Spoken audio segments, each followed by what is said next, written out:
청취자 여러분, 오늘 저희가 진짜 흥미로운, 아니 사실 좀 무시무시한 문서를 하나 입수했거든요. 네, 저도 이거 처음 보고 솔직히 깜짝 놀랐습니다. 맨 위에 붉은색으로 극비, 그러니까 컨피덴셜 마크가 딱 찍혀 있잖아요. 맞아요. 막 절대 외부에 유출하면 안 된다, 이런 느낌인데 이게 대체 뭐냐면 케인지 그룹에서 만든 2026년 기업 보직 역량 평가 사전 교육 가이드입니다. 정확히는 퍼실리테이터들을 위한 종합 가이드북이죠. 네네, 그겁니다. 그러니까 오늘 저희 심층 분석의 미션이 아주 명확해요. 수많은 기업들이 예비 팀장들을 밀실에 가둬놓고 평가할 때 대체 무엇을 그리고 어떻게 테스트하는가? 사실 이 가상의 롤플레잉 시험지 채점 기준을 파헤쳐 보면요.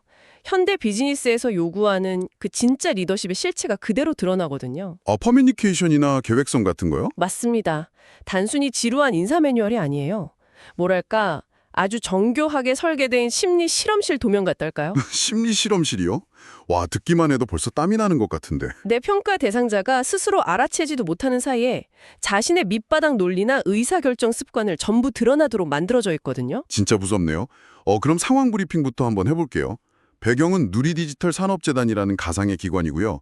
평가를 받는 후보자는 사업운영팀의 박진호 팀장 역할을 맡습니다. 그리고 여기서 팀장의 멘탈을 흔들어 놓을 퍼실리테이터, 즉 채점관은 부하 직원인 김민수 과장을 연기하게 되죠. 부하 직원이 채점관인 거네요. 근데 제가 볼 때 가장 소름 돋는 조건이 시간입니다. 단 15분이에요. 15분. 맞아요. 아주 극단적인 제약이죠. 아니 그 15분 안에 김 과장이 일 못하는 원인도 캐내야 하고 박살난 2027년 사업 계획도 뜯어 고치고 심지어 팀원들한테 업무 재분배까지 해야 된단 말이에요. 이거 완전 중간 관리자들 극한으로 몰아놓는 악질적인 방탈출 게임 아닌가요? 하하, 방탈출 게임이라는 비유가 아주 정확합니다. 사실 그 극한의 압박이 이 설계의 핵심이거든요. 굳이 시간을 쪼들리게 만드는 이유가 있나요? 사람의 시간이 충분하면 누구나 그 경영학 교과서에 나오는 모범 답안을 연기할 수 있잖아요. 그렇죠. 젠틀한 척 할 수 있죠. 네. 근데 15분이라는 인지적 과부하 상태에 떡하니 놓이면요. 학습된 가짜 리더십은 확 벗겨지고 평소 본성이 그냥 튀어나오게 됩니다. 평소 습관이 나올 수밖에 없구나. 가이드북을 보면 아주 눈에 띄는 굵은 글씨가 하나 있어요. 이 과제는 정답이 정해진 문제가 아니다. 잠깐, 정답이 없다고요? 평가받는 사람 입장에서는 정답이 없다는 말이 제일 피 말리는 거 아닙니까? 맞습니다. 불안하죠. 그럼 뭐 채점 기준이 없다는 뜻인가요? 그게 아니라 결과물의 완벽함을 채점하는 게 아니라 그 결론에 도달하기까지의 논리적 뼈대를 보겠다는 뜻입니다. 과정과 논리를 본다. 네네. 특히 퍼실리테이터가 지켜야 할 절대 금지 사항을 보면요. 이 환경이 얼마나 철저하게 통제되어 있는지 알 수 있어요. 어떤 금지 사항들이 있는데요? 피평가자가 막 엉뚱한 소리를 해도 직접적인 비판이나 부정적 표현을 절대 못하게 막아두었습니다. 피평가자 간의 비교 발언도 완전히 금지되어 있고요. 와, 힌트조차 아예 안 주는 거군요. 보통은 상대방이 좀 찡그리거나 반박하면 내가 지금 틀렸나 보다 하고 궤도를 수정하잖아요. 그렇죠. 눈치를 보게 되죠. 근데 완전히 철저하게 중립적인 거울처럼 가만히 있으면 평가 대상자는 자기가 헛다리 짚고 있는지도 모른 채로 그냥 낭떠러지로 달려갈 수도 있겠네요. 정확합니다. 그 진공 상태 같은 반응이 사람을 제일 불안하게 만들거든요. 결국 스스로 침몰하던지 아니면 자기 진가를 제대로 증명하던지 둘 중 하나가 되는 거죠. 그렇다면 이 15분짜리 숨막히는 심리전에서 박진호 팀장이 맞닥뜨리는 그 첫 번째 폭탄은 뭡니까? 바로 기계적인 매뉴얼로는 절대 풀리지 않는 인간의 문제입니다. 즉 김민수 과장 그 자체죠. 자료 보니까 이 김 과장이 단순히 일이 많아서 퍼진 게 아니더라고요. 집안의 개인적 사정 때문에 멘탈이 완전히 무너진 상태잖아요. 네, 여기서 이제 리더의 커뮤니케이션 스킬이 첫 번째 시험대에 오릅니다. 아니 근데 전문가님, 잠깐만요. 여기서 제 솔직한 본능을 좀 말씀드려 볼게요. 네, 편하게 말씀해 보시죠. 한국의 약간 전통적인 조직 문화에서는 이런 상황을 딱 마주하면 보통 이렇게 접근하지 않습니까? 김 과장, 요즘 집안일 때문에 많이 힘들지. 오늘 퇴근하고 삼겹살에 소주나 한잔하면서 확 다 털어버리자. 익습한 멘트네요. 네, 그리고 당분간 무리하지 말고 뒤는 내가 알아서 커버할 테니까 기운내. 뭐 이러잖아요. 이게 약간 정 많고 든든한 리더십처럼 보이거든요. 많은 분들이 그렇게 생각하시죠. 근데 가이드를 보니까요. 회사에서 제공하는 EAP, 그러니까 근로자 지원 프로그램이나 심리치료 같은 걸 제안하라고 아예 명시되어 있어요. 솔직히 이거 너무 로봇처럼 딱딱하고 차가운 거 아닙니까? 차가워 보일 수 있죠. 위로받고 싶은 직원한테 시스템 딱 들이미는 건 오히려 정 떨어지고 반감 살 것 같은데요. 방금 호스트님이 말씀하신 그 소주 한잔하고 내가 커버하겠다. 이 접근이 바로 수많은 초보 팀장들이 탈락하는 아주 전형적인 함정입니다. 네, 함정이라고요. 감정적인 공감이 단기적인 진통제 역할은 뭐 할 수 있겠죠? 하지만 부하 직원 입장에서 진짜 냉정하게 생각해 볼까요? 팀장님이 내 일을 대신해주고 있다는 죄책감만 더 쌓일 뿐이에요. 아, 미안함이 커지겠네요. 네, 근본적인 심리적 위기는 전혀 해결되지 않은 채로 말이죠. 이 가이드북의 채점표는 상대를 위로하는 척하면서 실제로는 문제를 그냥 덮어버리는 행위를 엄격하게 감점 처리합니다. 와, 듣고 보니 진짜 그러네요. 위로를 명분 삼아서 그냥 폭탄 돌리기를 하는 셈이 될 수도 있겠어요. 바로 그겁니다. 그럼 EAP 제안이 정답이라는 건데 그냥 무심하게 김 과장 이거 한번 받아봐 하고 던져주면 점수 받는 건가요? 아, 절대 그렇지 않습니다. 이 평가의 진짜 디테일은 여기서부터 시작이거든요. 오, 어떤 디테일이요? 가이드를 자세히 보면 김 과장은 EAP 제안을 딱 받았을 때 자동 반사적으로 두 가지 우려를 제기하도록 세팅이 되어 있습니다. 핑계를 대도록 세팅되어 있다고요? 핑계라기보다 현실적인 두려움이죠. 첫째, 자신의 상담 사실이나 심리 상태가 회사 인사팀에 알려질까 봐 두렵다는 방어 기제입니다. 이게 무려 29%의 비중을 차지해요. 아, 인사고과에 불이익 갈까 봐 무서운 거구나. 맞아요. 그리고 둘째는 이런 상담이 과연 내 지금 당장의 현실적인 문제에 실질적인 효과가 있을까 하는 의문입니다.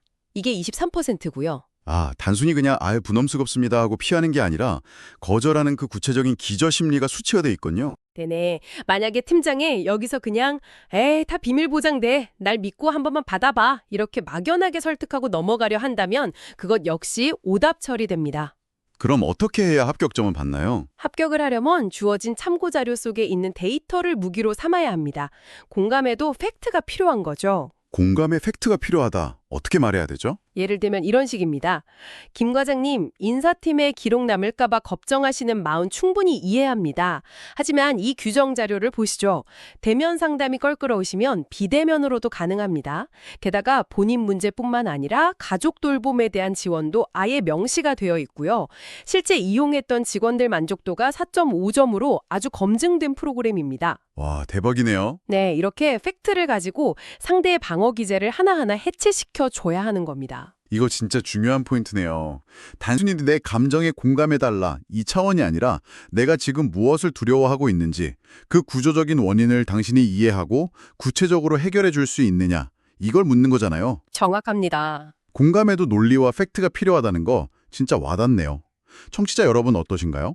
혹시 직장 동료나 가족이 막 힘들어할 때 그냥 시간이 약이야, 다 잘 될 거야 이런 좀 텅 빈 위로만 건네고 계시진 않나요? 뼈 때리는 질문이네요. 상대방이 마음을 닫고 있는 이유가 타인에게 자기 약점을 노출할까 봐 두려워서 그런 건지 아니면 실질적인 해결책이 아예 없다고 체념해서 그런 건지 그 근본적인 불안을 제대로 들여다보고 있는지 저 스스로도 좀 돌아보게 됩니다. 아주 훌륭한 통찰입니다.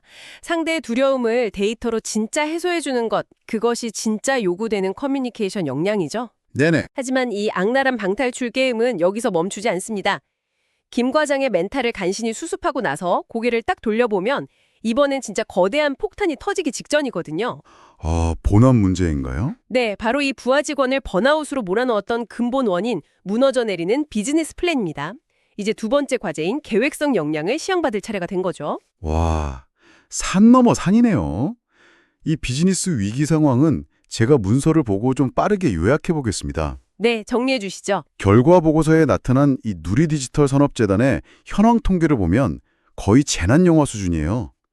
작년까지만 해도 12.4%였던 매출액 증가율이 갑자기 4.9%로 반토막이 났습니다. 심각하죠. 사업 만족도도 5점 만점에 4.42점에서 3.78점으로 확 주저앉았고요. 근데 가장 치명적인 건 재참여 의향이에요.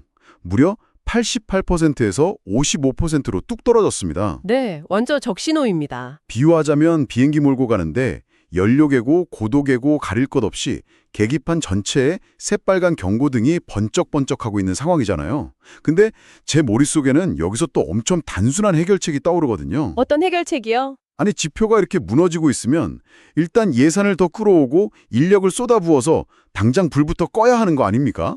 소방호스로 일단 물을 사방에 막 뿌려야죠. 만약에 평가받는 박진우 팀장이 그런 식으로 자, 비상 상황이니 모든 기업에 대한 지원 규모를 일괄적으로 대폭 늘립시다 라고 호기롭게 선언했다면요? 그랬다면요? 퍼실리테이터는 평가표의 계획성 항목에 가차없이 최하점을 매겼을 겁니다. 헉, 최하점이요? 방금 소방호수로 물을 냅다 뿌리는 비유를 아주 재밌게 하셨는데 만약 그 엄청난 수압에 물이 떨어지는 곳이 튼튼한 콘크리트 바닥이 아니라 갓싹을 틔운 아주 연약한 식물들이 모여있는 화단이라면 어떨까요? 아, 식물들이 수압을 못 버티고 다 꺾이거나 파여버리겠죠? 그쵸. 자원과 예산을 맹목적으로 투입하는 게 때로는 오히려 독이 될 수 있다는 겁니다. 직관에는 좀 반대하는 이야기인데 왜 그런 건가요? 가이드에서 정의하는 계획성이란 건 단순히 자원을 많이 팍팍 쏟아붓는 능력이 아닙니다. 파편화된 데이터들 속에서 진짜 병목 현상을 찾아내고 우선순위를 재정립하는 그런 분석력에 훨씬 가깝죠. 우선순위라. 현황 분석 자료를 한번 깊이 파고들어 보죠. 전체 기업 중에서 지원 사업 신청 경험이 아예 한 번도 없는 곳이 무려 61%입니다. 절반이 훌쩍 넘어요. 잠깐만요. 재단 문턱조차 안 밟아본 기업이 그렇게 많다고요? 도대체 이유가 뭡니까? 네, 그 61% 중에서 25%는 단순히 정보가 부족해서라고 답했고요. 홍보가 안 된 거네요. 네, 그리고 무려 35%는 이 지원 사업의 필요성 자체를 아예 인지하지 못해서라고 답했습니다. 게다가 기존에 참여했던 기업들이 왜 불만족했는지 그 원인을 보면요. 30%가 절차 복잡성을 꼽았고 15%가 재단의 대응 지연 때문이라고 답했어요. 아, 잠깐만요. 전문가님, 퍼즐이 좀 맞춰지는데요? 오, 보이시나요? 네, 예산이 부족하거나 지원금이 적어서 불만인 게 아니네요, 애초에. 스타트업이나 벤처기업들은 당장 하루하루 살아남느라 너무 바빠서 이런 정부 지원 사업이 있는지도 모르는 거고, 맞습니다. 설령 어쩌다 알게 되더라도 막 서류 준비하고 승인 기다리고 이런 절차가 너무 복잡하고 오래 걸리니까 중간에 그냥 포기해버리는 거군요. 정확히 짚으셨습니다. 바로 그 지점이에요. 지금 재단이 상대해야 할 기업이 총 1,160개거든요. 근데 그 안을 들여다보면 중소기업이 520개, 스타트업이 350개, 벤처기업이 290개로 엄청 다양하게 혼재되어 있습니다. 기업들 성격이 완전 다르네요. 그렇죠. 근데 이들을 하나로 뭉뚱그려서 똑같은 방식으로 홍보하고 똑같은 복잡한 서류를 요구하는 일명 원 사이즈 피트 올, 이 획일적인 방식이 바로 저 추락하는 지표들의 근본 원인이었던 겁니다. 아, 모든 화단의 꽃이 다르든 말든 똑같은 양의 물을 그냥 무식하게 붓고 있었던 거네요. 그럼 여기서 합격하는 진짜 팀장은 어떤 플랜을 내놓아야 합니까?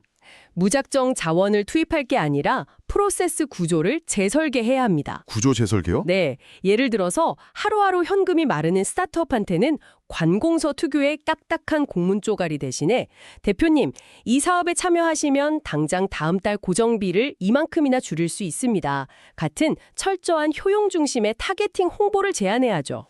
확 와닿네요. 그리고 기존의 가장 큰 불만이었던 절차 복잡성 문제를 해결하기 위해서 신청 서류를 대폭 간소화하거나 디지털화하는 방안을 우선적으로 내놓아야 합니다. 단순히 우리 다 같이 열심히 해봅시다가 아니라 어디에 불필요한 힘을 빼고 어디에 집중할 것인가를 데이터로 딱 입증하는 것. 그게 바로 평가자가 진짜 원하는 계획성의 본질입니다. 와, 청취자 여러분. 오늘 여러분 책상에 있는 체크리스트나 투두리스트는 좀 어떠신가요? 혹시 무작정 소리내어 울리는 알람부터 그냥 끊으라 정작 중요한 근본적인 일은 놓치고 계시지 않나요? 뜨끔하시는 분들 많을 것 같네요. 문제의 본질을 분석하지도 않고 그저 시간과 체력이라는 자원만 들이붓는 그런 방식은 결국 이 15분짜리 롤플레잉 평가에서 낙제점을 받는 지름길이라는 걸 이 비밀 문서가 아주 매섭게 말해주고 있습니다. 네, 아주 날카로운 포인트입니다. 자, 근데 전문가님, 이렇게 완전 끝내주는 타겟팅 전략이랑 간소화 플랜을 완벽하게 세웠다고 치죠. 근데 결국 이 일을 현실에서 실행에 옮기는 건 사람이잖아요. 그렇죠. 결국 사람이 하는 일이죠. 이제 이 멋진 플랜을 현실에 존재하는 그 결함투성이 팀원들한테 어떻게 나누어 줄 것인가.